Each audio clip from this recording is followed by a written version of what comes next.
Ben, we are back for another episode of AI and You. Excited as I am, are you? Oh my God, it's welcome to 2024, the year of AI going mainstream.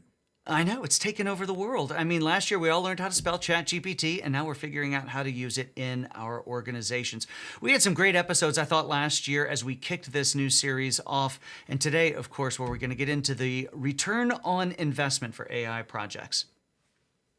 Absolutely. I can't wait to talk about show me the money I beyond the hype. know. But before we get into that, I think it's really important for us to spend just a little bit of time talking about, again, some of the benefits of AI. Why are people so excited about it? And let's bring Reagan Avon up onto here, leader over at Women in Analytics and in Intelligence. There she is. Welcome. Glad that you are here. We were honored. You're a member of this now. This is the third one. You tried to do this from a customer site last time. That didn't quite No, work out as well. But now you're home, and we're glad you're here.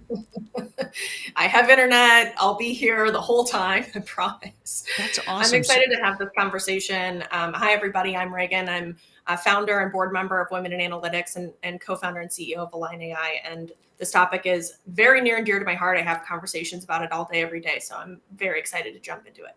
Fantastic. Well, why don't you jump in right now and start with if I were going to ask you, and I am going to ask you, what are like a couple of the ways that you see AI making significant impacts in organizations? What would they be? Yeah, so I've been in the AI space for almost a decade now, helping enterprises adopt AI solutions, and really from both the technical side and the change management side. When you think about the value that a lot of the more traditional AI tools have brought to organizations, I always think about it in two kind of contexts: cost cutting or revenue generating activities.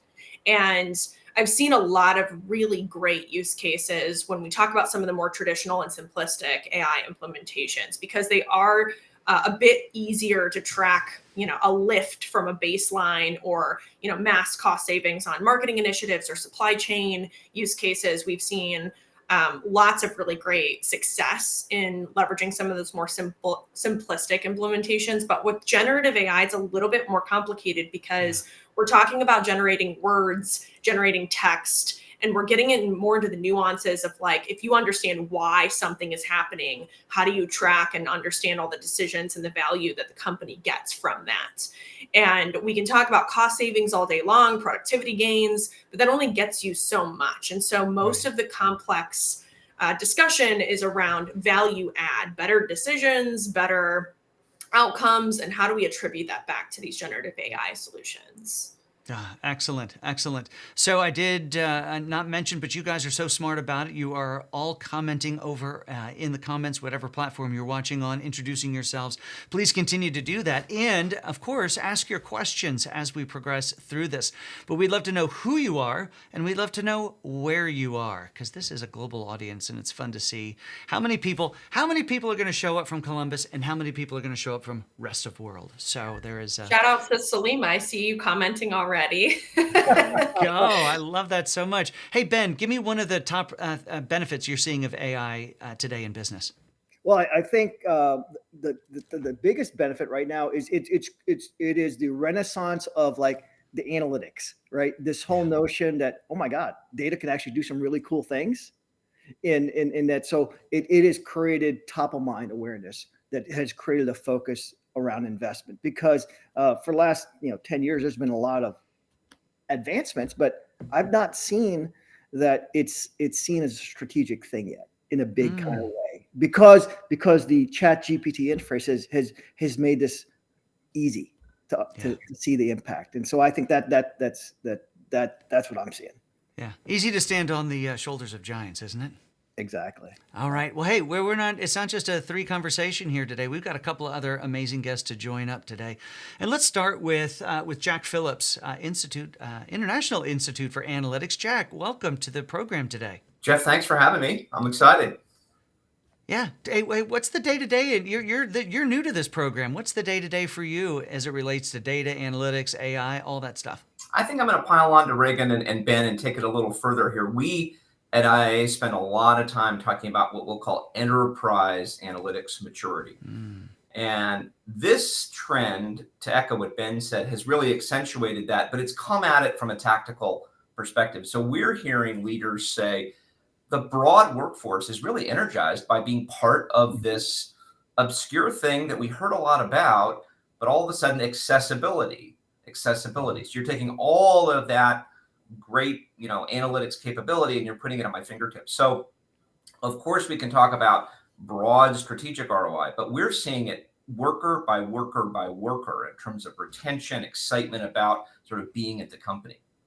And I think that's one of the things that makes AI so different. We've all been worked in AI for longer than we want to really admit to, and we are in IT, and so we've seen these different projects come along, and some of them, they're behind the scenes. You never see what happens on the upgrade from X to Y, or a new application comes along and users they trained in, okay, go do this thing. But this really is one of those things that is dealt with at that executive level, at an overarching level, and then also has impact down on an individual's day-to-day work experience. Yeah, yeah. I would agree. My co-founder Tom Davenport used to say, much of this was all sort of Captain Kirk way up in the brig, way up at the top, and now down in the engine room, and everybody's got access to it. Everyone's got access to it, and boy, doesn't that make it challenging to track return on investment in some cases too, doesn't it? It's a good thing we're going to have a whole conversation on that today. But before we do, let's bring up one more guest, and that, of course, is Neil Bandar. Neil, come on up on stage. We'd love for you to join us, of course, associated with IA as well. But you've got a new job, don't you? I do. Thank you for the opportunity to join this call. Neil Bandar. I just started with Generac Power Systems. Day 3 for me. Day 3, and of course, producer Daniel in the background could sure use one of your units right now, as his main domicile is out of power. Daniel, call me. We can get you set up. Well, Neil, I'm going to give you a chance to answer the same question, and that is benefits of AI today. How are you seeing it make a difference in the world of business? Jeff, AI has become so omnipresent. From little things to large, my experience is AI is no longer like a mainframe implementation or an SAP implementation. It's in every little thing we do. Yeah. From the point in time I enter a building, I use AI to schedule my elevator. When there's a bank of elevators, and once I get into the elevator, I don't have access to which floor I'm going because I've already made that selection up front. To the point in time where I'm setting up my calendar, looking at my day, it's helping me figure out which ones are prioritized, which ones of my meetings are not. How do I move things around? Scheduling conference rooms, it makes recommendations. It's in the littlest of things that I do. Right, even coming into the office, my GPS system, my car, I get my weather through Alexa. It's everywhere, and it's accessible enough where it's easy for me to interact with it and benefit from it. So the ROI really, to the point made earlier, one, challenging to calculate as a result, but also very easy to deliver on.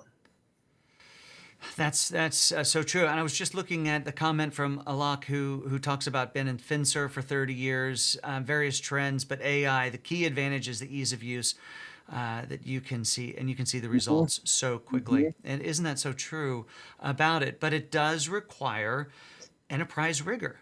We were chatting before we pushed the go live button, weren't we? And we were talking about how even though there's so much hype about it, even though there's so much excitement about moving forward, you still have to do the crawl, walk, run, don't you, Neil? Indeed. So two areas where I see one of the biggest challenges, the way I see it. One is in the area of talent, and the second is in the area of governance. Okay. I mean, those are two areas that tend to sit on the back burner, not top of mind.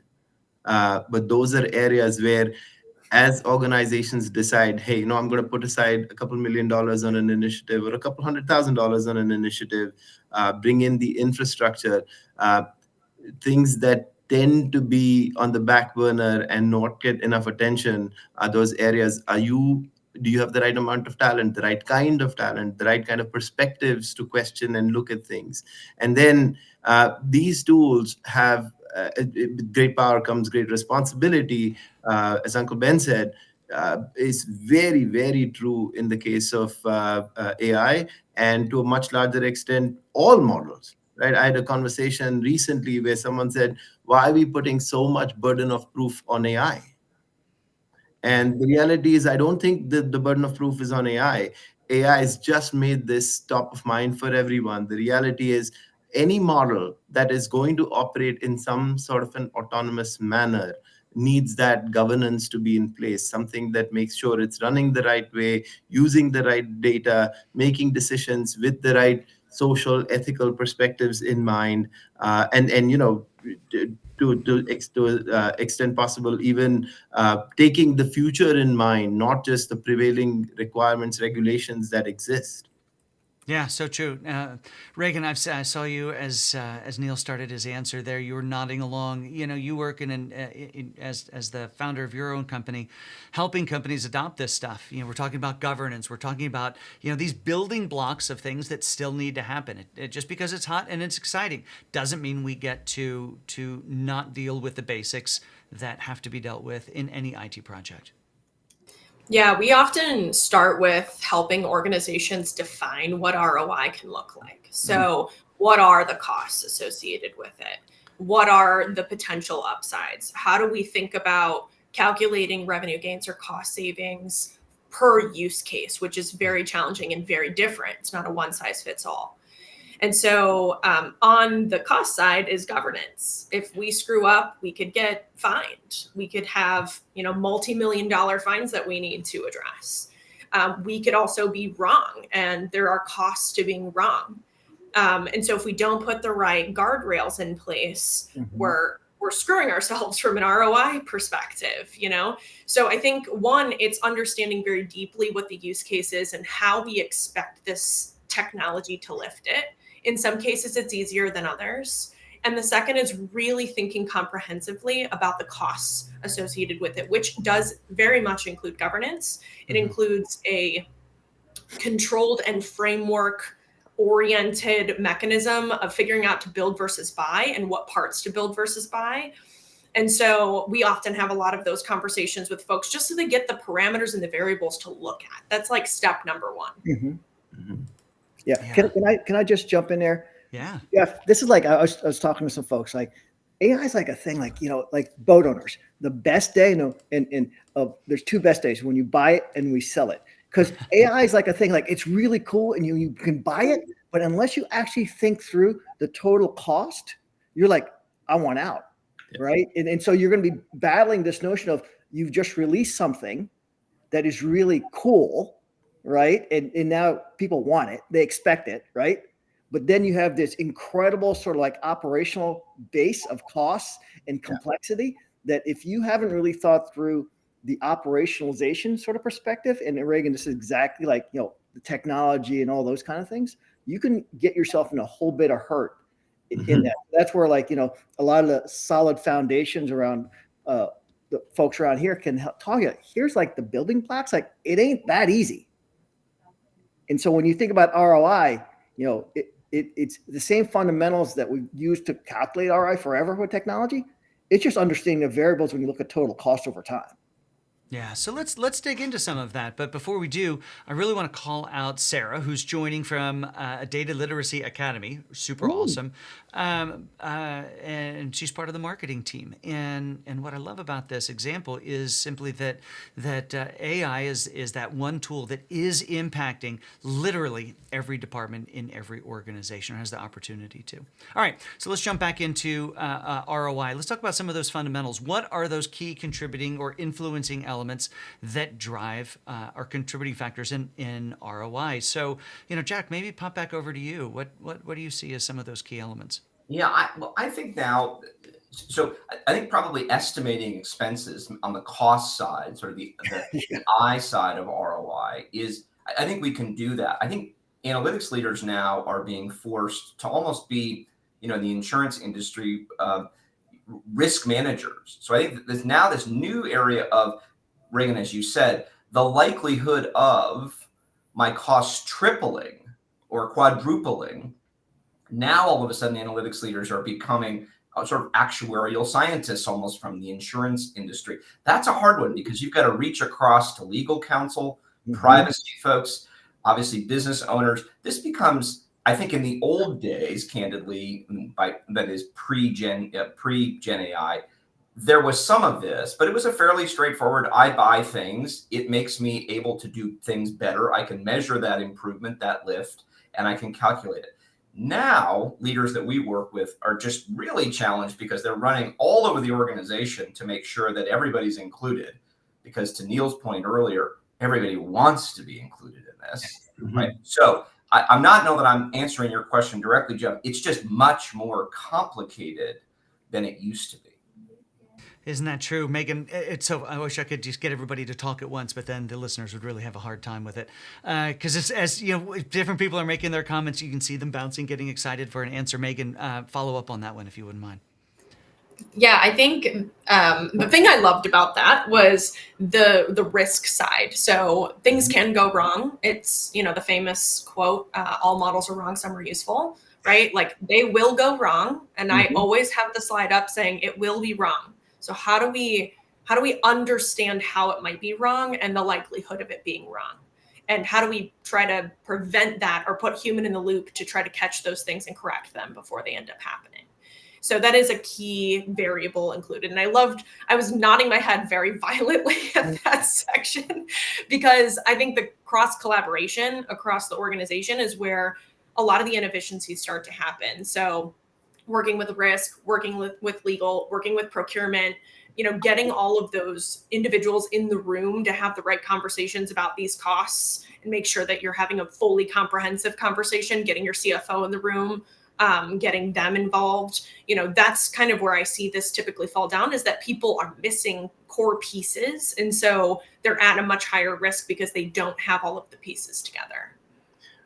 Jeff, yeah. If it's okay, I'd love to chime in on this You theme. do not need permission. Jump right in. Thank you, Jeff. Regan, to your point, and Jack, yours as well. I remember back when we used to put business cases for various projects. There was focus on either top line growth or bottom line cost savings, and there were projects that were purely risk centric.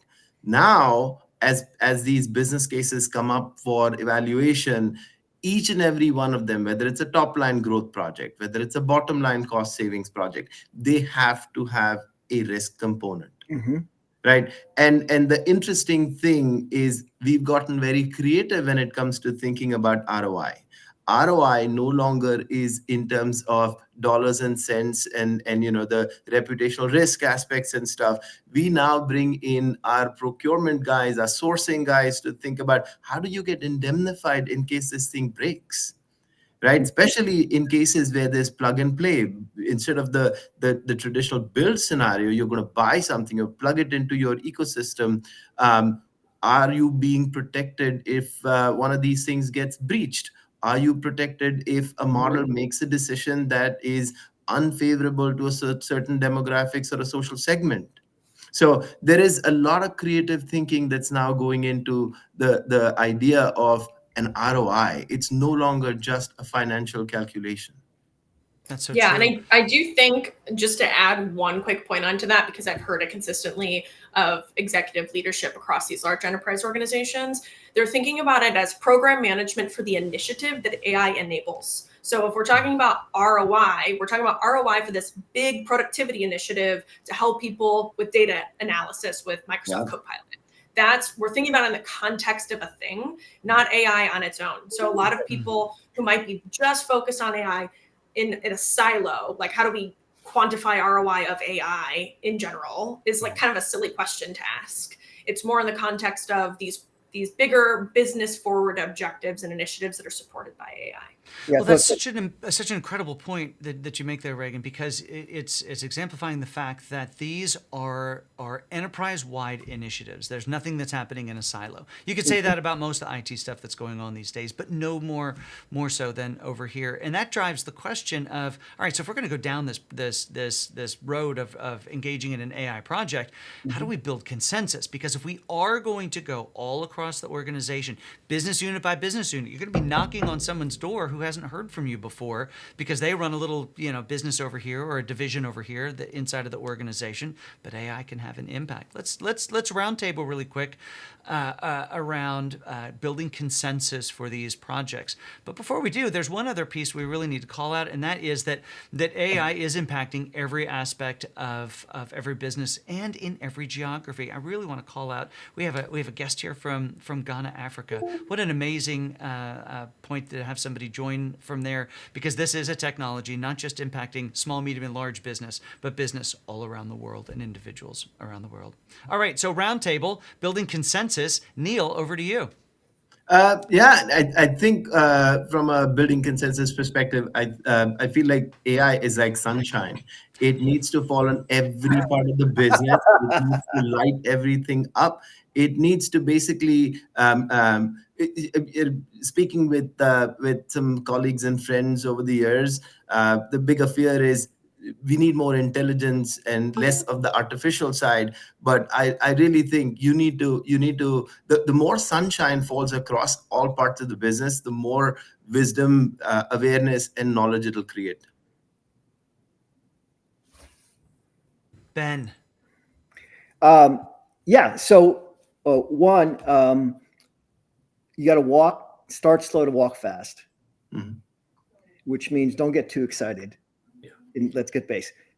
Two, as Neil said, it's like sunshine. You got to get everyone involved, which means you have to start out with, basic 101, right? Create a structured program for basic education. So in a way that people can return, and then think about the use cases, right? Because you get like, once you get past the hype, it's like, okay, so tell me what specific thing we can do, and having a framework for talking about what are the use cases, and here's the types. And Jeff, I had sent you a grid that we can throw up there, but having a taxonomy for how you think about use cases and getting people excited about that. So quickly, and everyone take a screenshot right now, because I'm not going to drain the swamp here. This grid says, when you took external and internal stakeholders, who's going to use it, and then how it will be used. There's really 4 categories, right? There's the AI deployed internal, AI for business process, and then AI that starts impacting external stakeholders, which is 3 and 4. And so having a grid, this is a grid to start talking about the solution sets and getting folks excited about how they could use it is a great strategy. Great asset. All right, so Reagan, how about over to you for building consensus? That, of course, is a big part of how we're going to build business case for AI. So let's start to fade into that as well. We have so much we want to talk about in so little time. I know. I could just go on and on. I think for this, it's kind of near and dear to my heart, because a lot of our customers, from a cultural perspective, we hear them echo, no one gets left behind. And it's something that's happening over and over and over again. We start every session with no one gets left behind. We make sure we have, office hours for solution rollout to make sure everybody knows how to use this, even with Microsoft Copilot rollouts. And so I think that's been really great from a cultural perspective to see companies actually putting an emphasis on that. I've gotten questions, where do we start? How do we get excitement? And I would say that the parts of the organization that are open to experimentation and learning are the best places to start. Creates a sense of FOMO when people start seeing them use it and get excited about it and see benefits from it. Have a communications plan in place to constantly communicate with everyone in the organization about what's happening, and have an educational strategy in place as well. Not just LinkedIn Learnings and Pluralsights and whatever, those are great. But have something above and beyond that gets people to actually apply these concepts to their day-to-day.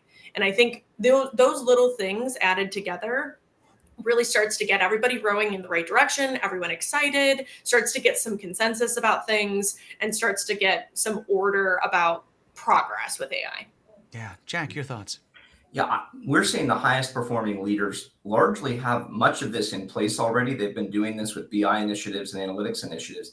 This is the lightning rod. So, to actually, that's what you're talking about. So I don't see many of these initiatives as terribly new. I think the only thing I would add is expectation setting. To Ben's point earlier, Many of these business leaders get way out over their skis only to find, oh, I thought I could do this, this, and this, and I can eliminate 30% of my workforce and get the same output. Hold on a second. This isn't the second coming. So that's another thing I would add. Well, and while you've got the mic, Jack, let's start to talk a little bit about how we measure ROI. Once we get some expectations in place, we correctly assess them, we build consensus, we start to do all the work that needs to be done. How are we going to measure this over time? Yeah. So again, leading analytics, leaders and high performing organizations have figured out what we call the targets of the Delta model, way back to Tom Davenport's original work. And they've figured out a methodology that business stakeholders agree with. To us, the big piece is you have to get those business leaders to agree with your methodology so that at the end of a project, that leader doesn't say, oh, sure, it was the AI and the analytics that had a role, but boy, our sales team really came through that, so it's this credit point. So I feel like a little bit, this is deja vu. In the last 20, 25 years, leaders of analytics have fought this. But to us, the biggest aha is when you get to the finish line and say, look at all the greatness we created. You actually have to kind of sharpen your elbows and say, let's take our own amount of credit for that. Yeah, Reagan, nodding your head.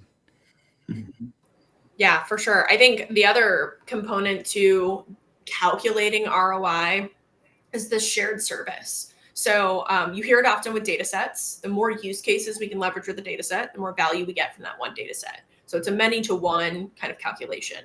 And so when we think about ROI, in the beginning, it might seem like not a lot of return for a lot of investment.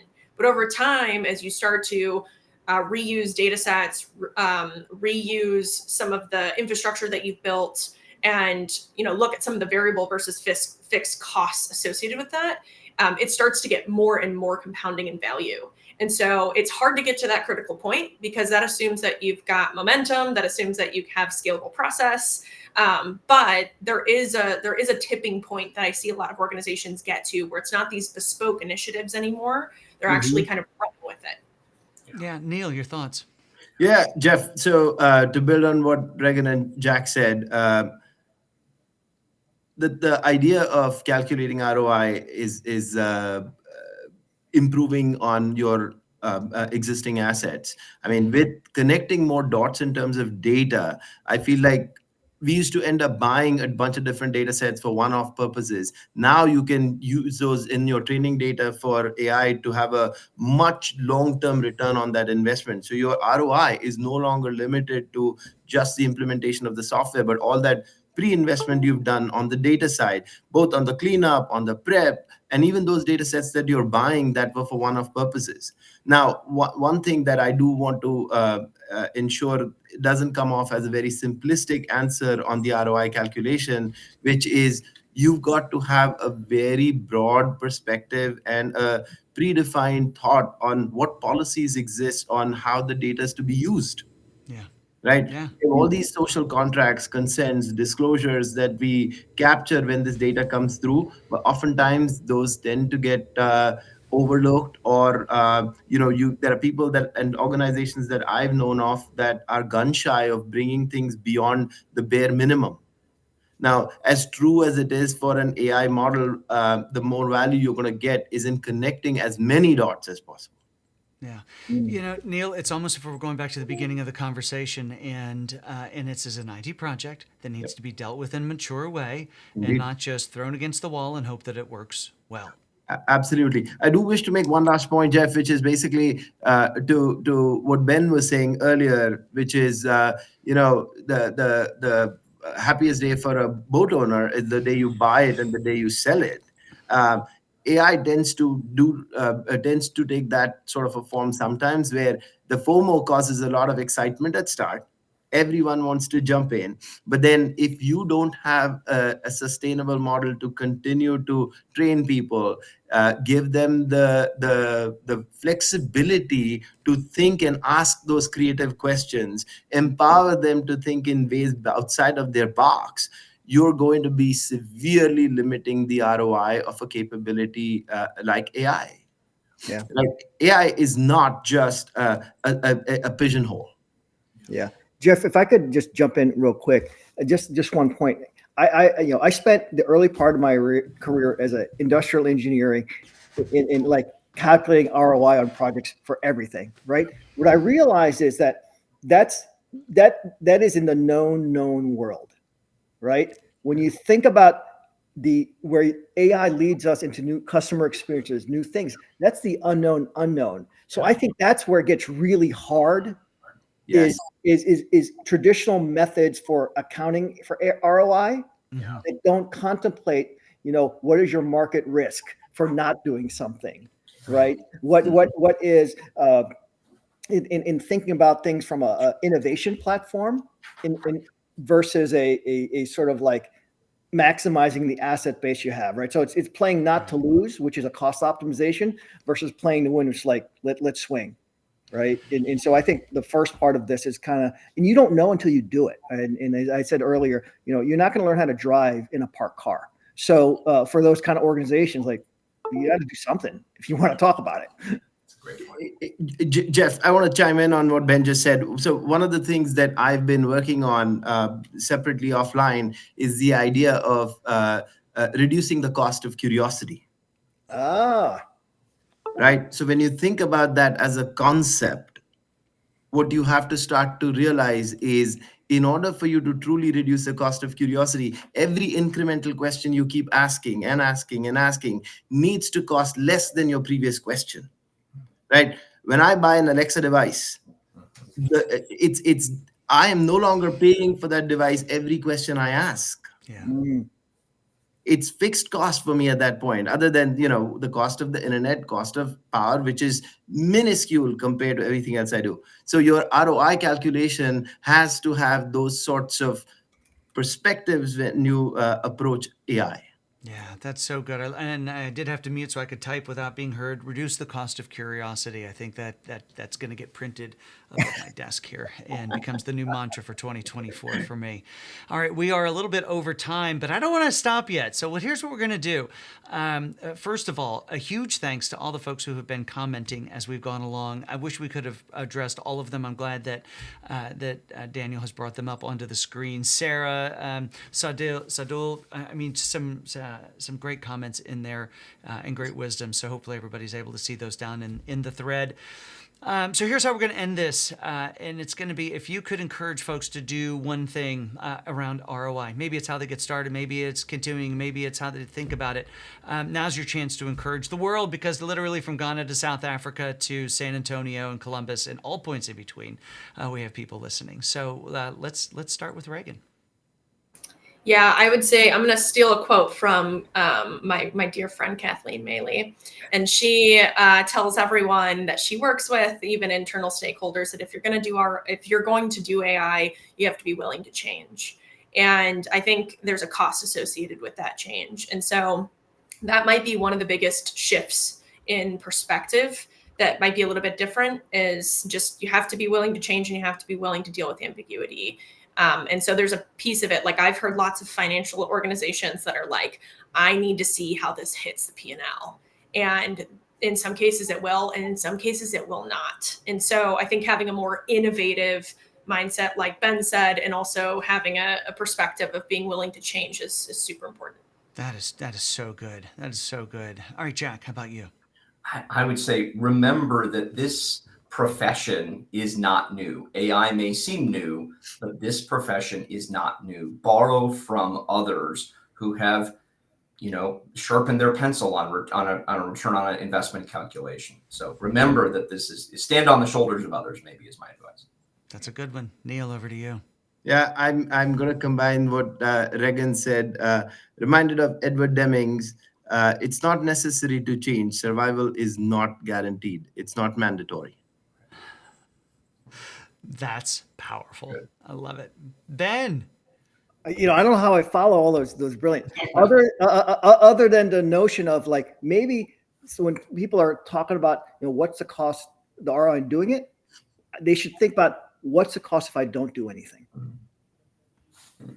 It's right? The opportunity cost. What is the opportunity cost that I'm blowing?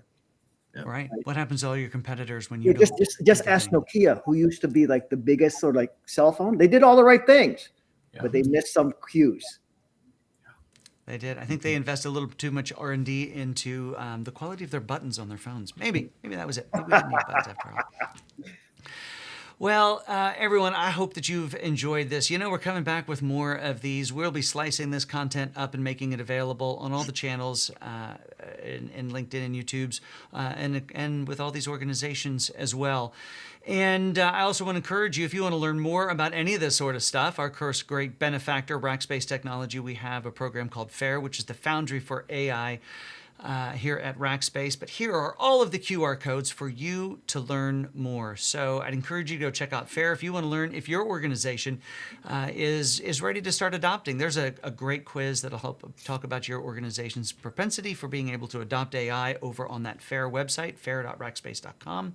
Of course, Women in Analytics, you can head over to the Institute for International Institute, they're quite broad, for analytics, and then of course CDO Magazine, all taking part in this event here today. Everyone, thank you so much for being a part of it. Panelists, you guys are fantastic. I'm going to go back and rewatch this and write down all the smart things you said. And the curiosity comment goes up on the wall by end of day today. All right, everyone. I hope you have a great rest of your day. And thank you for spending the beginning of it, or wherever you are in the world, with us. Thanks so much, everyone. We'll see you on the next episode of AI and You. Thank you. Thank you, everyone. Thank you.